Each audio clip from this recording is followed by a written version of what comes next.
ଯେତେବେଳେ ଯାତ୍ରାରେ ବିବାଦ ଆସିଲା ଆଜ୍ଞା ଆପଣଙ୍କର ଏ ଦୁଇ ମାଲିକ ମୁହାଁମୁହିଁ ହେଲେ ସେତେବେଳେ ଆପଣଙ୍କୁ ଧମକ ମିଳିଥିଲା କି ନାହିଁ? ହଁ କିଏ ଧମକ ଦେଇଥିଲା?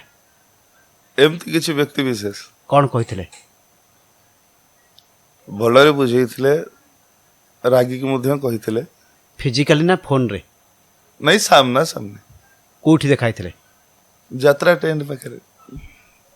ସେମାନେ କ'ଣ ହାତରେ ମାରଣାସ୍ତ୍ର ରଖିଥିଲେ? ନାଇଁ ନାଇଁ ଆପଣ କହିଲେ ଭଲରେ ବୁଝେଇଥିଲେ, ପୁଣି ଆଉ ଗୋଟେ ଧମକ ବି ଦେଇଥିଲେ। ଆଜ୍ଞା ଭଲରେ କ'ଣ କହିଲେ ଆପଣଙ୍କୁ? ସବୁ କଥା ରହିଯିବା ଦରକାର, କିଛି କଥା ମିଡିଆ ସାମ୍ନାକୁ ନ ଆସିବା ହଉଛି ଭଲ। ଧମକରେ କ'ଣ କହିଥିଲେ?